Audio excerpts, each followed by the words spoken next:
need tonight is your voice. Dumelang Sanbonani and welcome to Voice Out with myself, Queen KR.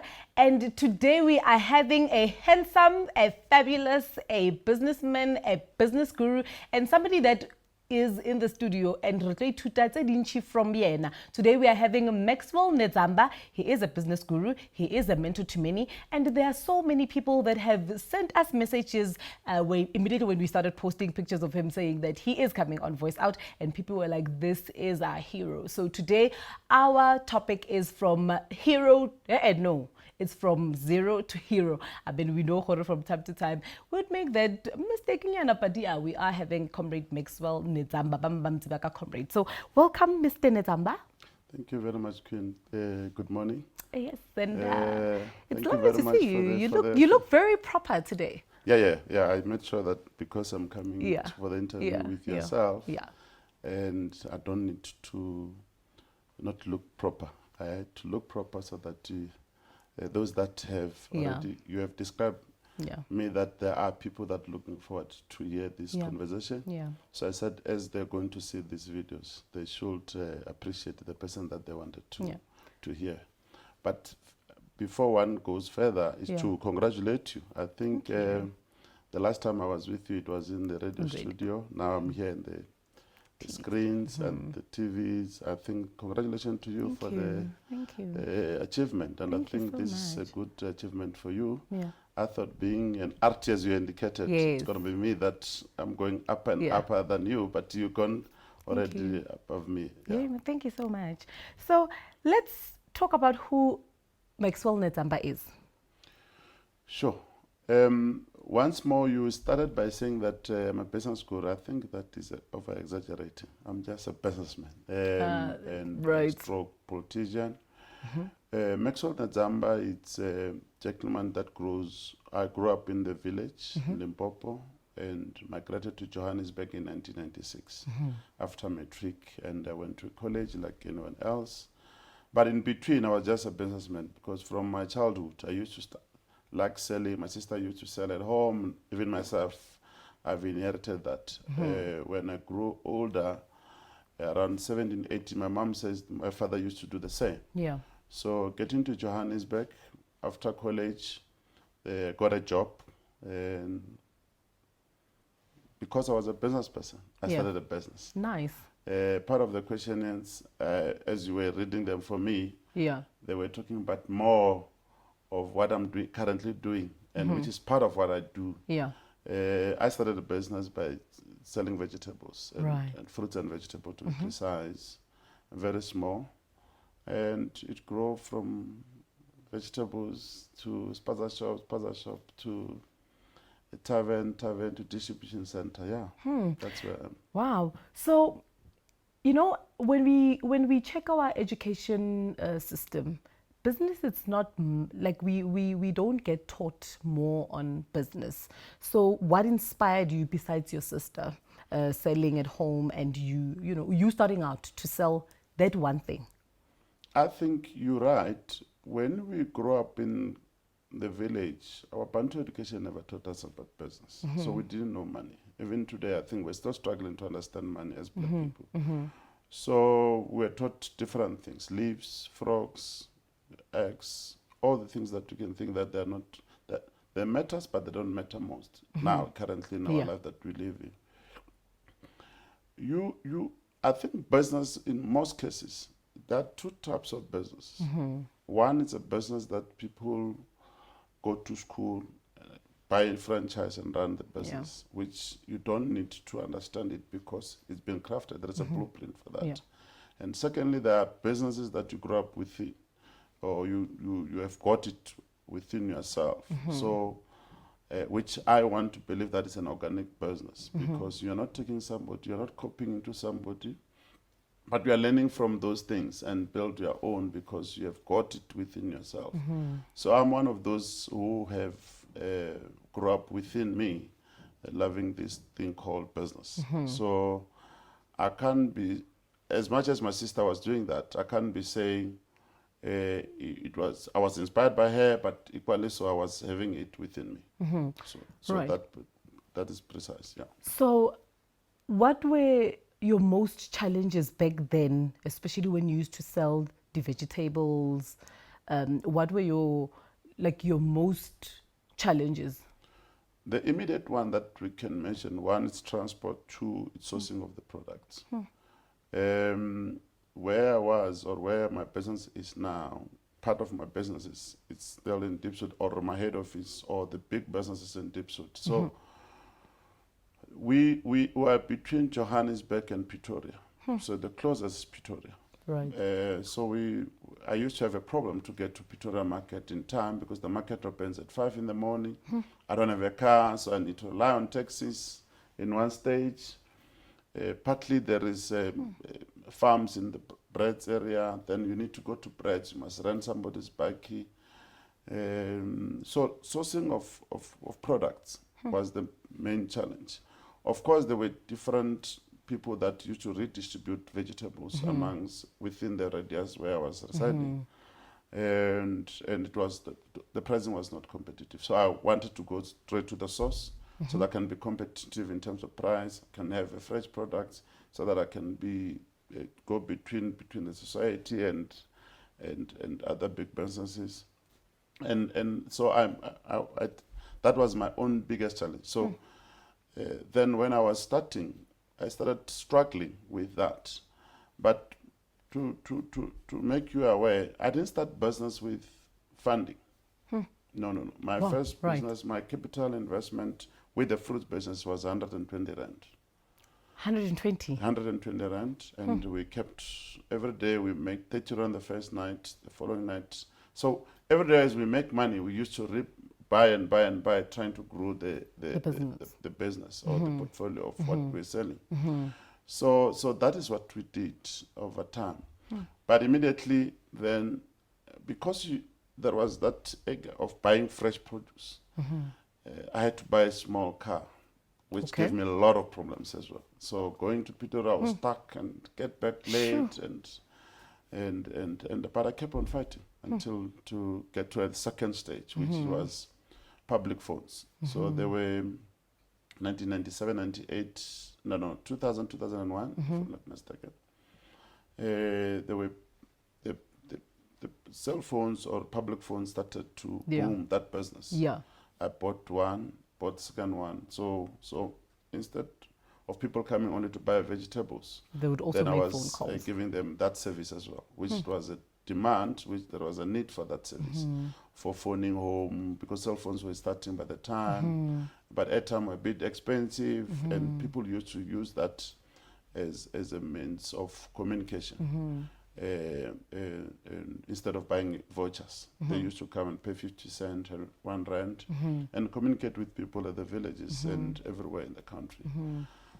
And that business helped to grow my portfolio, and then I went further and bought a container. Then I started having a spaza shop, which is a grocery shop.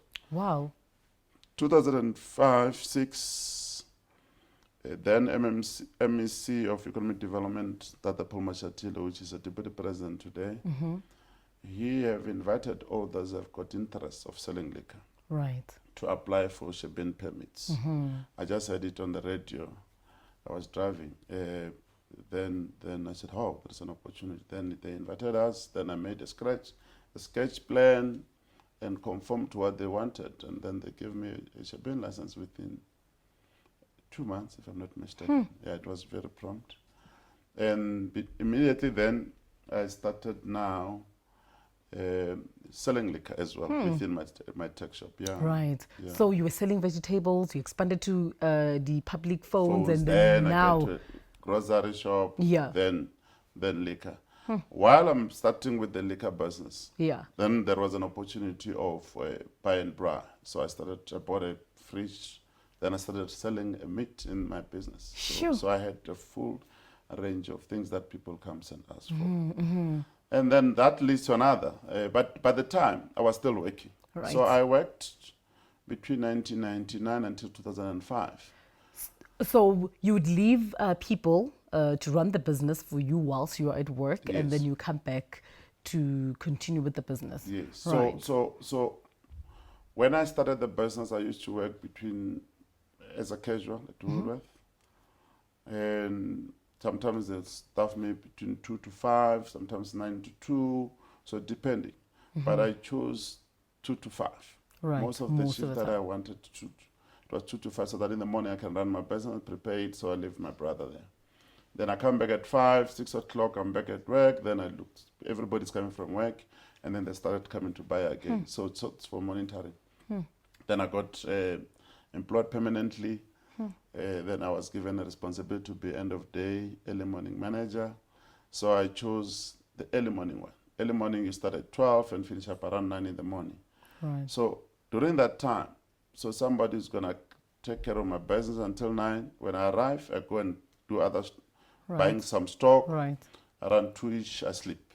Then in the evening, I will wake up and go back to work. So then somebody will close the business. Sometimes if I wake up early, I can close myself. So I ran that way until 2005 after I got a second business, which now was no longer Shebin. Then there was an opportunity to buy a tavern, Okay. which is currently what we call it Moment's Place now. Right. It's a flagship for my businesses. So everything that I do outside, that is my core business. So 2005, I look at what I was getting from work and what my business is giving me. So I decided to say, look, I make this a day, and this side I'm making it a month, and what do I do? Then I decided to leave because I felt what I can do. Maybe I can double what I was doing if Yeah. I'm outside. Because Yeah. when you are inside, some of the things that runs, you don't see. Right. Part of the policies that I had with my people that were helping me. So I had 1 and increased to 2. It was that anything that people comes and ask for and we don't have, you must write it down. Right. That was a clear policy so that when I come back, I must go and look for it. So that that same person that comes today and look for that thing, tomorrow when he comes back, he must say, okay, yesterday you didn't have this, today you And have got today this we thing." have it. So that is one of the things that I did to grow my business. And maybe I must indicate that along the way, Yeah. I associated properly with right people. Right. So I identify people that have been walking the path before me, people that are growing, people that are passionate about what they do.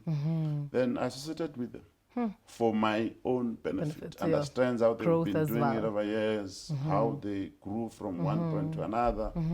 And that is what I used to do and got to where I am today. Yeah. So let's talk about brand Momes. Like, you know, you said Momes. It started out as a Shebin, right? And now it's more of a pub. Or if, I'm not sure if mentioned correct when I say it's a pub. And then let's talk about that. Why Momes? Moments is a name that I've inherited from my dad. Okay. But I must indicate that I never met my dad. Oh, okay. Yeah, and so people says that my dad used to have this business and he had followers and followers used, and I'll explain what is the meaning of moments. So Yeah. my dad used to work in Johannesburg Right. long time ago. But because my dad was a businessman as well, he had a back. So when he leaves Johannesburg, he'll buy things to resell it in the villages. So when he gets into the village, but people used to run towards his car. So in vendor moments is that people flocking together. Oh, okay. So but Mome, because now the people, somebody just decided to say it's Mome because they saw people always, when this car Yeah. comes, people Yeah. always run towards Yeah. it, and for whatever reasons. Yeah. To buy. Some used to carry people back to Johannesburg from the villages and trade them with Portuguese and everybody that were looking for Yeah. manual laborers or laborers. And so it became a name Yeah. that was trending to say that is the Baki Yabomom. Then as I was growing older, my sister, as I said, my sister is one of my role models. Yeah. She had a business of selling liquor, meat, and she bought a car. Right. and brand it Momes. Right. So that thing came to mind to say, oh, okay, this is a good name. Mm-hmm. Hand car was Momes. So me, after I got this bin license, I wrote it Momes. Then getting to the new business, which was a tavern by then, Yeah. I had to change the license into my name. So I wrote it, it's Momes Place.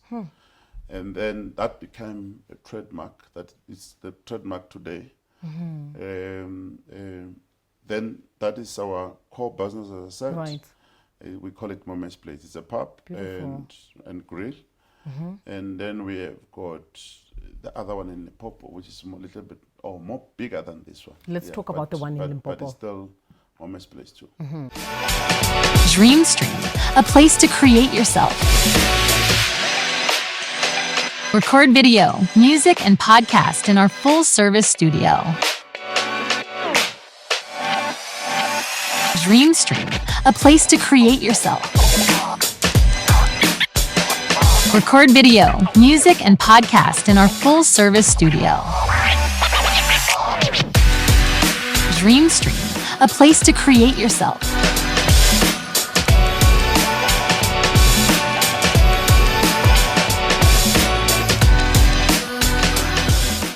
So what's the difference between the one in Joburg and the one in Limpopo? There's no different except that Limpopo has got more space than in Johannesburg. Nice, beautiful. So Johannesburg space is very limited. And Johannesburg, if you look at all the shebeens and taverns, majority of them are where they are in the residential areas. Yeah. One of the reasons because there was issue of space. You can sit in Soweto, you can sit in Tembisa, in Diepslot, in everywhere. Any township, yeah. And in Limpopo, there's a place of business. So you're given a space to run your business in that particular space, which gives you a more opportunity to grow their business, to expand. So we were lucky to get a bigger space. I think almost, it's big enough. Yeah. So it's bigger than this one. So we have converted into a small complex. Yeah. Beautiful. So when it comes to liquor business, there are a lot of challenges, especially when it comes to licensing and getting proper documentation. So one of the questions from one of the viewers, we say, what legal documents must one have, and how much would it cost, especially in this day and age, to start a liquor business?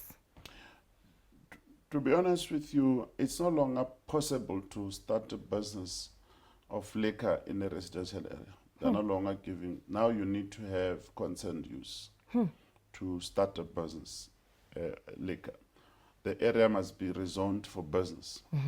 Those that started before then, I think the business or the economic development was very lenient to them, so they get licenses.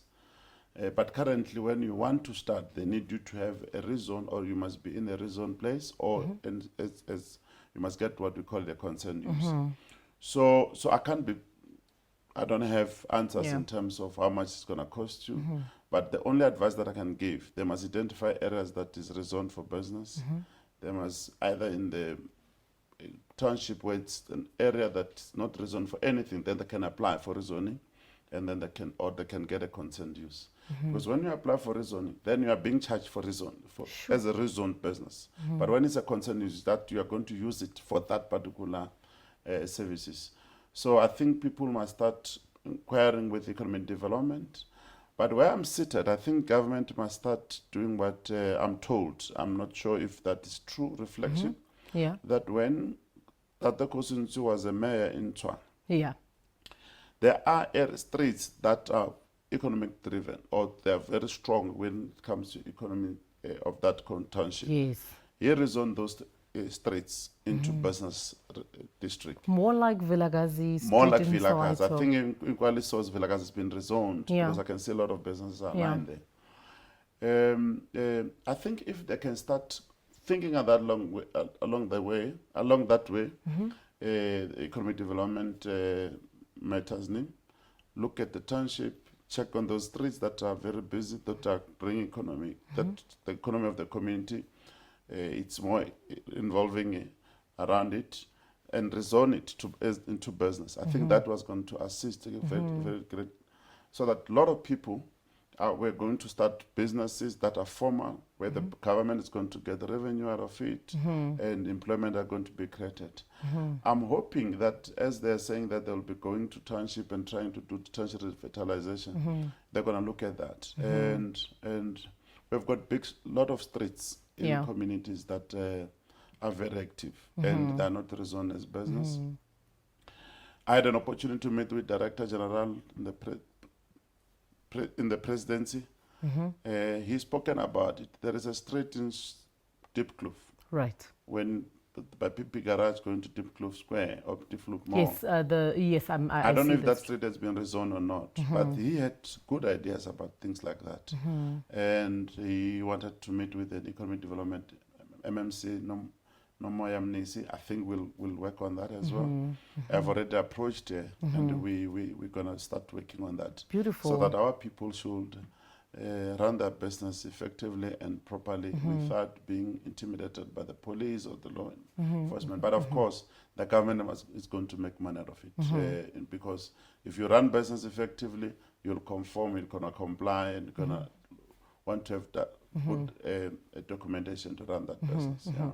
So let's talk about, there's a high unemployment rate in South Africa, and especially on young people are unemployed, and this leads to a lot of social ills, including crime and many others.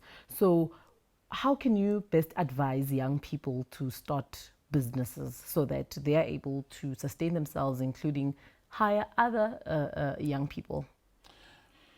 The immediate thing that I can respond to, maybe I should indicate this, we have employed more than 120 people. And Komomes. Komomes. Beautiful. So Momes has got 3 divisions. One Kiona Eva Twanswanga Ujwala. Second one, key distribution, which we just signed a new contract with Coca-Cola now. We're going to be doing their distribution in the community. They've handed over almost 215 accounts to us. And we have got the division near property. So over years, when these businesses that I've established, I've learned from the model McDonald's. We were told that McDonald's, wherever they go, their focus it's a property business. So I've learned the same way. So we have created what we call it a portfolio called Momes Properties. So over years, as and when we buy a business, we register it under Momes Property, and we manage it separately. And then we've got a logistic business. Because we've got trucks that we are driving every day, we created a logistic company so that can be managed properly as well. But we even went further and started buying the yellow plant. So we've got a small division amongst the logistic that is a yellow plant that is so that gives us that an opportunity to employ a lot of people, and which is one I want to respond to your question. Yeah. But I want to respond in this way. Our youth, I think that is a problem that the government have created. One is similarly to the question of saying maybe the culture, the school that we have been taught, we're not being taught economics. And 2, we learned to work for other black people. 3, we relies on hands out, which the government is giving us a 350. Then the dependency syndrome. Is there. 4, maybe to be precise, I think people should start relating to people that have been in business. As I indicated, I didn't just do business because I was the most clever person, but I had to relate to other people that has been running the businesses before me. So I don't have answers how we can help, but I want to believe that they must not choose jobs for now. Secondly, as we are within jobs, you must learn, you must have a skill so that you can start something. You're asking me the relevant question. Yesterday I went for a haircut. The guy that was shaving me, I asked him, where are you from? He said, no, I'm staying at Rabarich. So, okay, so how do you get it? No, he said, I get paid commission as a cut. And equally so, I'm starting my own hair salon at home. So I'm building, but I want my hair salon because I'm learning from here. I want my hair salon where I'm gonna my barber shop. It must be more similar to this one so that I can be competitive in the community. So I'm saying young people should start thinking outside the box. Yeah. As they do things, they must do it to sustain them. They must not just do it and go and spend money at moments. But they must start thinking to say, how do I sustain my life? What are the opportunities that are there? They must start getting into we're lucky we've got Google. Look at what the department are offering and what is being offered in the country generally, and start making them useful of themselves. And then when it comes to, your advice, especially to a lot of people that want to venture into business, what are some of the things that they should look into, especially in the current times? Queen, I won't leave here without saying this one because I heard it. Yeah. Somebody talking about it, and I felt it's important. Yeah. When I was starting my business, my immediate task was to build my business. The second task was to improve myself. The third task was to settle and be a better person. So when I see a lot of people in tendering business. You get a tender, they give you a profit of 3 million. Instead of sustaining your business, you start buying a car, building a nice house without saving money to rebuild or to grow your business. So I want to indicate that it's important when you start a business, your immediate task is to build your business. So don't start building yourself. Don't belong to say, no, because I'm a businessman, I want to be associated with this one, I want to drink expensive whiskey, smoke cigar, and it's good. But there must be time of that. It should not start there. You should build your business. Secondly, improve yourself. Thirdly, then settle and grow. So what I did over here is I took long to get married because that was not priority number one. I took long to buy a house. That was not priority number one. My first priority was to get a bike that will take me from point to point to get the store. So that it can also run the business.